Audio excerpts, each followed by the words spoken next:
خدا کا رحم۔ ہمیں ہمیشہ لوگوں کو امید کا یہ پیغام دینا چاہیے کہ خدا ان سے پیار کرتا ہے اور وہ نجات پا سکتے ہیں اگر وہ اس کے فضل کو قبول کریں۔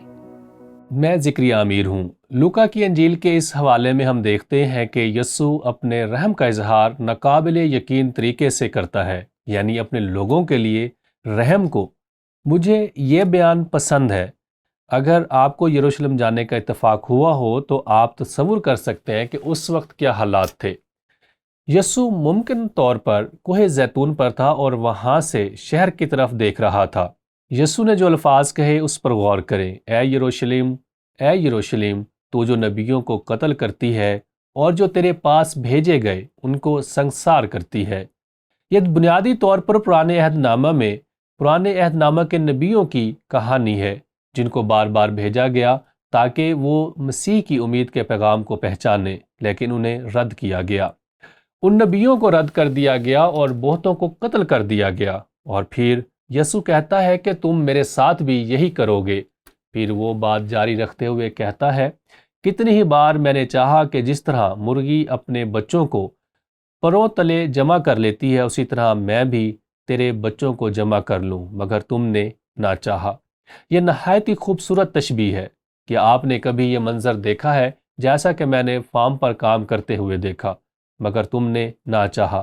دیکھو تمہارا گھر تمہارے ہی لیے چھوڑا جاتا ہے، اور میں تم سے کہتا ہوں کہ مجھ کو اس وقت تک ہرگز نہ دیکھو گے جب تک نہ کہو گے کہ مبارک ہے وہ جو خداوند کے نام سے آتا ہے۔ اب کچھ لوگ یقین رکھتے ہیں کہ یسوع کے اس بیان کی اس وقت تکمیل ہو گئی جب وہ یروشلم میں آیا اور انہوں نے اس کی راہ میں زیتون کی ڈالیاں بچھائیں اور چلاتے اور نعرے لگاتے ہوئے گیت گائے اور یہ الفاظ کہے، لیکن میرا یقین ہے کہ یہ محض ایک چھوٹا واقعہ تھا جو آئندہ کا پیش خیمہ تھا، جب یسوع ایک دن بنی اسرائیل کے پاس آ کر انہیں دوبارہ جمع کرے گا۔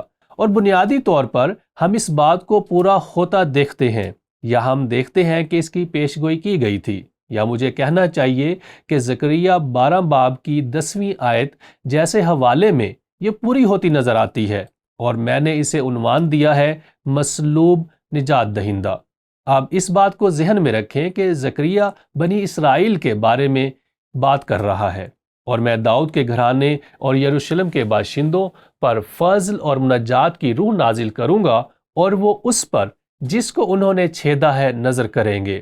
اب کچھ لوگ ہیں جو کہتے ہیں کہ یہ بات اس وقت پوری ہوئی جب کلیسیا نے جنم لیا، لیکن اگر آپ اسے حقیقی معنوں میں لیں تو انہوں نے یسوع پر نظر نہ کی جس کو انہوں نے چھیدا تھا۔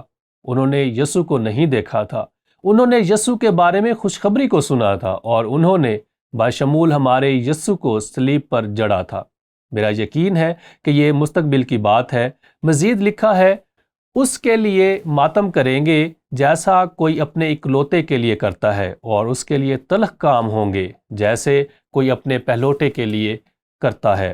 جب کلیسیا نے جنم لیا تو یہ وقت ماتم کرنے کا نہیں تھا، بلکہ وہ وقت شادمان ہونے کا تھا، جیسا کہ وہ گھر گھر جمع ہوتے اور حمد و تعریف کے گیت گاتے تھے۔ اور وہ بنیادی طور پر ایک یہودی کلیسیا تھی، یعنی وہ ایماندار جو یروشلم میں مسیح پر ایمان لائے تھے۔ لیکن یہاں زکریا کے اس حوالے میں میرا یقین ہے کہ وہ مستقبل کے تعلق سے بات کر رہا ہے، جب مسیح واپس آئے گا اور کلیسیا کو اٹھا لیا جائے گا اور دوبارہ واپس آئے گا اور اپنی بادشاہی کو قائم کرے گا، اور پھر وہ یروشلم پر بادشاہی اور سلطنت کرے گا، اور اسرائیل ایک مرتبہ پھر بطور قوم سمجھ جائیں گے کہ یسوع مسیح حقیقت میں کون ہے، اور وہ اسے دیکھیں گے، اور وہ اس کے چھدے ہوئے ہاتھوں کو دیکھیں گے۔ وہ دیکھیں گے کہ تلوار کا زخم کہاں لگا تھا، جس طرح سے شکی مزاج توما نے کیا تھا کہ آیا یسوع مسیح ہی موعودہ مسیح ہے۔ اس کے علاوہ زکریا 13 باب کی ایک آیت میں ایک اور بیان ملتا ہے، اس روز گناہ اور ناپاکی دھونے کو داؤد کے گھرانے اور یروشلم کے باشندوں کے لیے ایک سوتا پھوٹ نکلے گا۔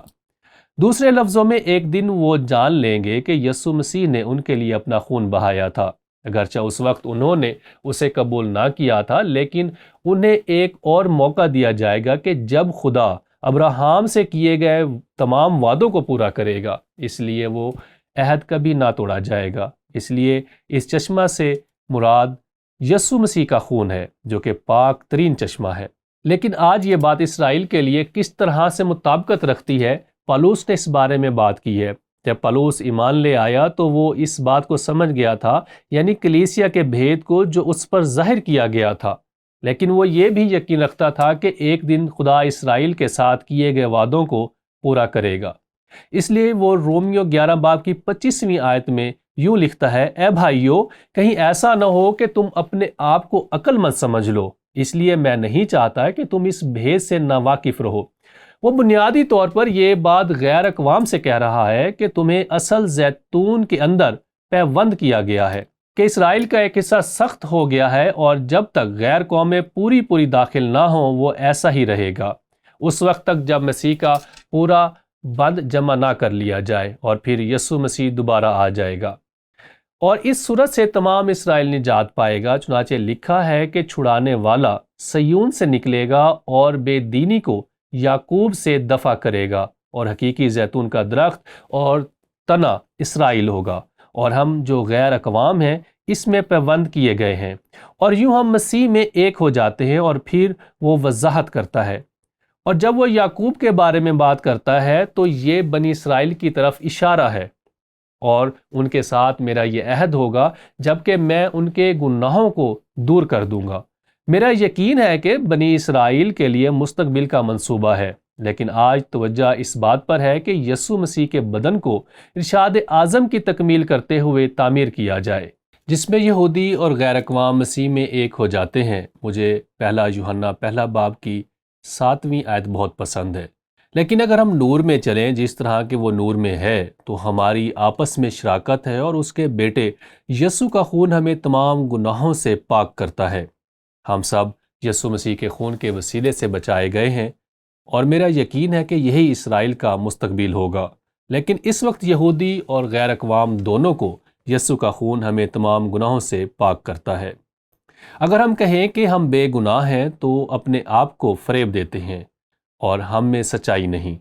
اگر اپنے گناہوں کا اقرار کریں تو ہمارے گناہوں کے معاف کرنے اور ہمیں ساری ناراستی سے پاک کرنے میں سچا اور عادل ہے۔ یہ پاک کرنے والا عنصر کیا ہے؟ یہ وہی چشمہ ہے، یہ یسوع مسیح کا خون ہے جو ہمیں پاک کرتا ہے، اور ہم اسے اس طرح بھی پڑھ سکتے ہیں کہ ہمیں گناہ سے پاک کرتا رہتا ہے۔ دیکھیں، آج کے دور میں اگر یسوع مسیح کا خون مجھے تمام گناہوں سے پاک نہ کرتا تو میں نجات نہیں پا سکتا تھا، کیونکہ آپ صرف ایمان کے ذریعے فضل سے مسیح کے خون کے پاک کیے جانے کی وجہ سے نجات پا سکتے ہیں، جو کہ میرے ماضی، حال اور مستقبل کے گناہوں کے لیے بہایا گیا تھا۔ لیکن اس کا یہ مطلب ہرگز نہیں کہ میں خدا کے فضل کی وجہ سے گناہ کرتا رہوں، بلکہ اس کے فضل کی بدولت مجھے اس کے لیے زندگی گزارنی چاہیے اور اس کی خدمت کرنی چاہیے۔ لیکن یہ حقیقت ہے کہ یسوع کا خون ہمیں تمام گناہوں سے پاک کرتا ہے، اور یہ ایک شاندار سچائی ہے جو ہمارے پاس ایک اصول کی شکل میں ہے۔ غور اور رد عمل ظاہر کرنے کے لیے ایک سوال پیش خدمت ہے۔ پطرس رسول کے مطابق یسوع مسیح ابھی تک زمین پر عدالت کرنے کے لیے کیوں نہیں آیا ہے؟ وہ جس وجہ سے یروشلم کے لیے رویا تھا، اور وہ آج اسی وجہ سے ہم سب کے لیے روتا ہے۔ اس لیے پطرس نے یہ بات لکھی ہے۔ پطرس اپنی زندگی کے اس مقام تک حقیقت میں اس بات کو سمجھ گیا تھا۔ اے عزیزو، یہ خاص بات تم پر پوشیدہ نہ رہے کہ خداوند کے نزدیک ایک دن 1000 برس کے برابر ہے، اور 1000 برس ایک دن کے برابر۔ خداوند اپنے وعدہ میں دیر نہیں کرتا جیسی دیر بعض لوگ سمجھتے ہیں، بلکہ تمہارے بارے میں تحمل کرتا ہے، اس لیے کہ کسی کی ہلاکت نہیں چاہتا، بلکہ یہ چاہتا ہے کہ سب کی توبہ تک نوبت پہنچے۔ اس لیے آئیں زندگی گزارنے کے لیے اس اصول کو یاد رکھیں۔ ہمیں ہمیشہ لوگوں کو امید کا یہ پیغام دینا چاہیے کہ خدا ان سے پیار کرتا ہے اور وہ نجات پا سکتے ہیں، اور اگر وہ اس کے فضل کو قبول کریں۔